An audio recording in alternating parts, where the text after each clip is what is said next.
हमने arithmetic sequence को study किया। इस लेक्चर में हम एक्सरसाइज नंबर 6.2 के क्वेश्चंस को सॉल्व करेंगे। Question number 1 question number 1 is right the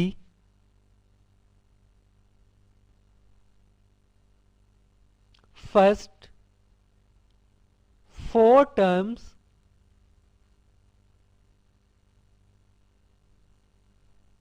of following arithmetic progression.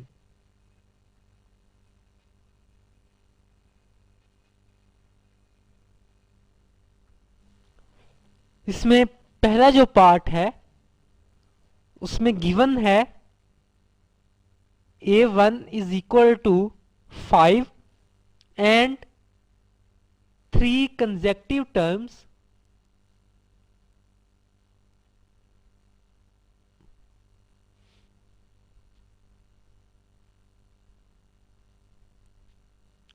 are 23, 26 and 29।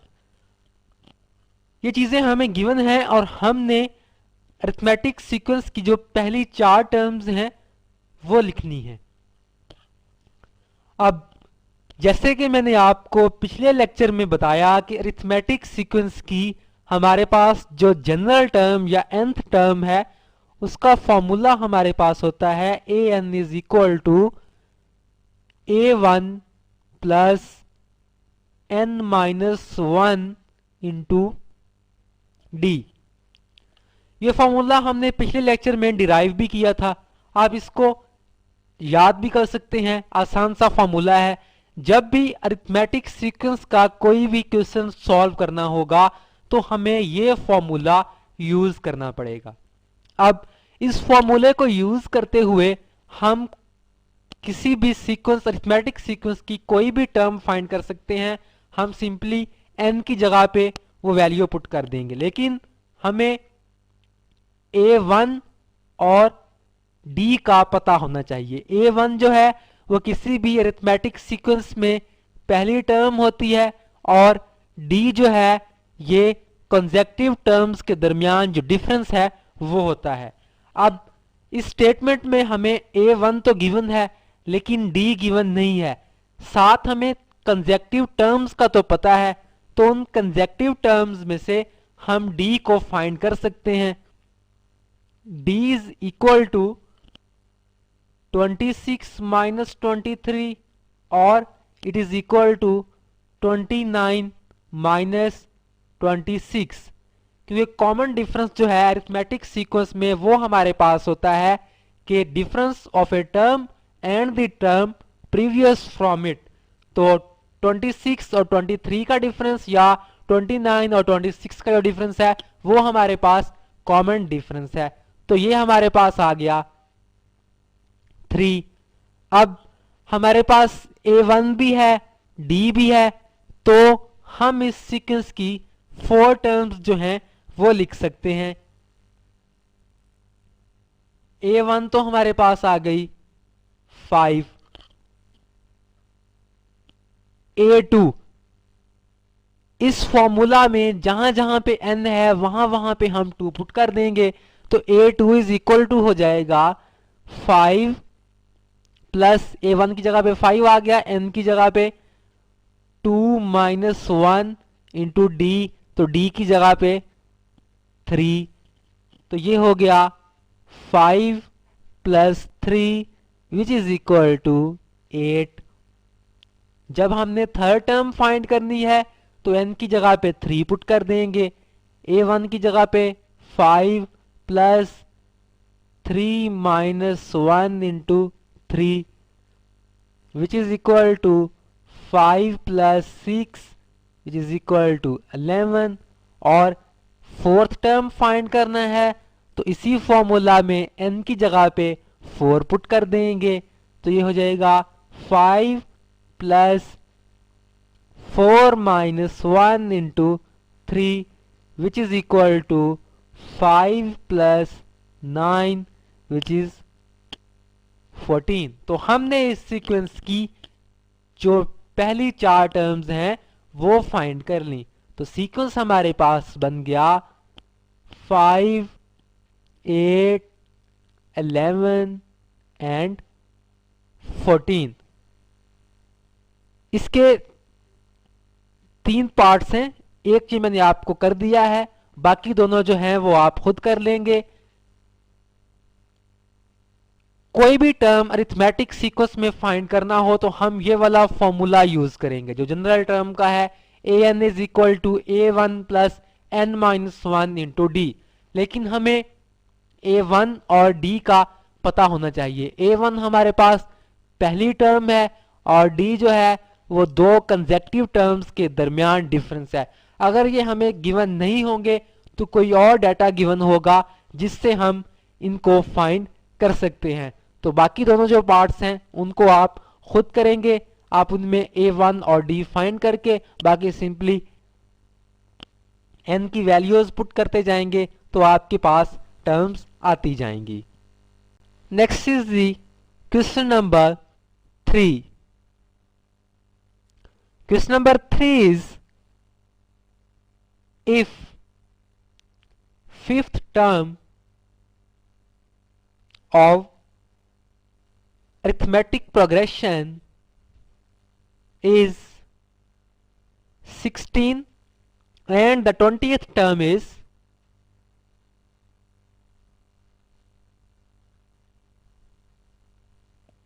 46, what is its 12th term?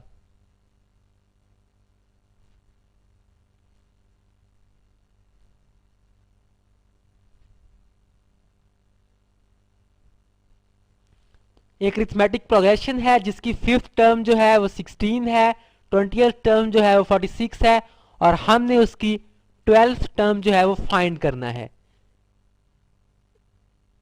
A5 is 16 and A20 is equal to 46, A12 जो है वो हमने find करना है।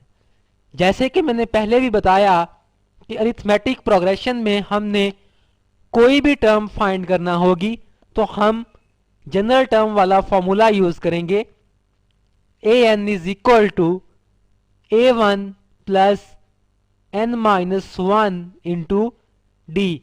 लेकिन पहले हमें ए वन और डी का पता होना चाहिए। अब यहाँ पे हमारे पास ना तो ए वन गिवन है और ना ही डिफरेंस डी गिवन है। हम फाइंड कर सकते हैं कैसे? अब आप देखें कि इस A5 इज इक्वल टू 16, इसको मैं इस तरीके से लिख सकता हूं, A1 प्लस 4D, यही फॉर्मूला यूज करते हुए A1 plus 4D is equal to 16 और साथ हमें 20th टर्म बता दी गई है, A20 इज इक्वल टू 46। यही फॉर्मूला यूज करते हुए इसको इस तरीके से लिखा जा सकता है, A1 plus 19D is equal to 46। अब हमारे पास 2 इक्वेशंस आ गई हैं और हम यहां से A1 और D की जो वैल्यू है वो फाइंड कर सकते हैं। अगर हम इक्वेशन 2 में से इक्वेशन 1 जो है वो सब्ट्रैक्ट कर दें कि A1 plus 19D is equal to 46 minus A1 plus 4D is equal to 16। जब हम इनको सब्ट्रैक्ट करेंगे तो ये A1 से कैंसिल हो जाएगा, तो 19 minus 4 15D is equal to 46 minus 16 30 और D इज इक्वल टू 2। हमारे पास D की वैल्यू आ गई। अब हम इन दोनों इक्वेशन में कहीं पे भी D की वैल्यू पुट करके A1 की वैल्यू फाइंड कर सकते हैं। a1 plus 4d is equal to 16। a1 plus 4 into D की जगह पे 2 पुट कर देंगे is equal to 16 and a1 is equal to 16 minus 8 which is equal to 8। अब हमारे पास a1 भी आ गया, d भी आ गया, तो हम अब कोई भी टर्म जो है वो इस सीक्वेंस की फाइंड कर सकते हैं। हमने फाइंड करनी है 12th टर्म। जनरल टर्म का फार्मूला हमारे पास है an is equal to a1 plus n minus 1 into D. 12 term find करनी है तो n की जगह पे हम 12 पुट कर देंगे। a12 is equal to a1 की वैल्यू हमारे पास है 8 प्लस 12 माइनस 1 इंटू 11, डी हमारे पास है 2, तो ये हमारे पास हो जाएगा 8 plus 22 which is equal to 30. So the 12th term of this sequence is 30. इस क्वेश्चन में हमारे पास एक अरिथमेटिक सीक्वेंस की 5th टर्म और 20th टर्म दी गई थी और हमें कहा गया था कि इसकी 12th टर्म जो है उसको फाइंड करें। तो हमने वही जनरल टर्म वाला फॉर्मूला यूज किया, an is equal to a1 plus n minus 1 into D. लेकिन हमें a1 और d का नहीं पता था, टर्म्स हमारे पास थी, तो उनसे हमने a1 और d की वैल्यू फाइंड कर ली और उसके बाद उन वैल्यूज को इस जनरल टर्म वाले फॉर्मूला में पुट किया और साथ n की जगह पे 12 पुट किया, तो हमारे पास 12th टर्म की जो वैल्यू है वो आ गई। Then the question number 4. Question number 4 is find 13th term of sequence x 1 2 minus x 3 minus 2x and so on. हमारे पास एक सीक्वेंस दिया गया है और इस सीक्वेंस की हमने 13th टर्म जो है वो फाइंड करना है। ये हमारे पास एक अरिथमेटिक सीक्वेंस है,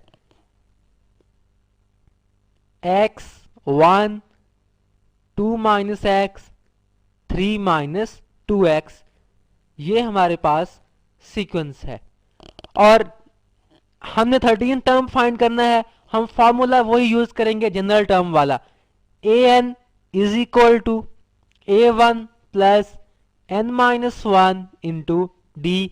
a1 हमारे पास गिवन है, जो फर्स्ट टर्म है किसी भी सीक्वेंस की वो a1 होगी, और d हमने फाइंड करना है। d हमारे पास डिफरेंस होता है 2 कंसेक्टिव टर्म्स का, तो हम फाइंड कर लेते हैं। d हमारे पास आ जाएगा a2 माइनस a1, तो वो हो जाएगा 1 माइनस x। अब हमारे पास डिफरेंस भी आ गया, फर्स्ट टर्म भी हमारे पास है, तो हम 13 टर्म जो है वो फाइंड कर सकते हैं। सिंपली इस फॉर्मूला में n की जगह पे 13 पुट कर देंगे तो हमारे पास 13th टर्म आ जाएगी। a13 is equal to a1 हमारे पास है x प्लस n की जगह पे 13 पुट करेंगे, 13 माइनस 1 इंटू डी की जगह पे 1 माइनस x पुट कर देंगे, तो ये हमारे पास हो जाएगा x plus 12 into 1 minus x। Solve कर लेंगे तो ये हो जाएगा x प्लस 12 माइनस 12x। हमारे पास आंसर आ जाएगा 12 माइनस 11x। ये बिल्कुल उसी क्वेश्चन की तरह है जिस तरीके के हमने पहले क्वेश्चन सॉल्व किए हैं, लेकिन इस तरह के जो क्वेश्चन हैं वो सारे सेम टाइप के हैं, यही फॉर्मूला यूज हो रहा है। लेकिन उसमें कभी हमें कहा जाएगा कि हम नंबर ऑफ टर्म्स फाइंड करें यानी कि n फाइंड करें, कभी हमें कहा जाएगा कोई स्पेसिफिक टर्म फाइंड करें, कभी हमें कहा जाएगा कि सीक्वेंस फाइंड करें। जब भी हमारे पास कोई भी क्वेश्चन आएगा तो हम सबसे पहला स्टेप ये फॉर्मूला लिख लेंगे। उसके बाद जो जो चीजें दी गई होंगी वो हम लिख लेंगे और जो नहीं दी गई होंगी वो हम फाइंड कर सकते हैं, हमें कोई डाटा दिया गया होगा। नेक्स्ट क्वेश्चन सॉल्व करते हैं तो उनसे आपको इस तरह के जो क्वेश्चंस हैं वो और क्लियर हो जाएंगे। Question number 6। Question number 6 is, which term of the arithmetic progression 5 to -1 up to so on is -85। Question हमारे पास यह है कि एक अरिथमेटिक प्रोग्रेशन है 5 to -1 up to so on, और इसकी कौन सी टर्म जो है वो हमारे पास -85 होगी। वही फॉर्मूला हम यूज करेंगे, an is equal to a1 plus n-1 into d। Actually हमने n फाइंड करना है कि हमारे पास -85 के लिए n की क्या वैल्यू होगी। तो a1 हमारे पास गिवन है, a1 इज 5, d हम फाइंड कर सकते हैं, d is equal to 2 - 5 which is equal to -3। अब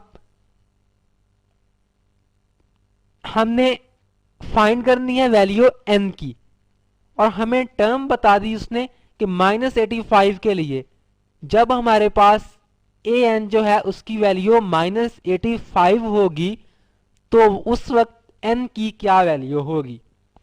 हम बाकी वैल्यूज पुट कर देंगे और n की वैल्यू फाइंड कर देंगे। a1 हमारे पास है 5 प्लस n-1 इंटू d हमारे पास है -3।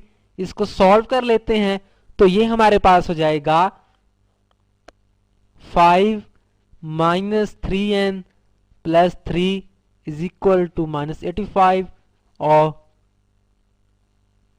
-85 इज इक्वल टू 8 - 3n और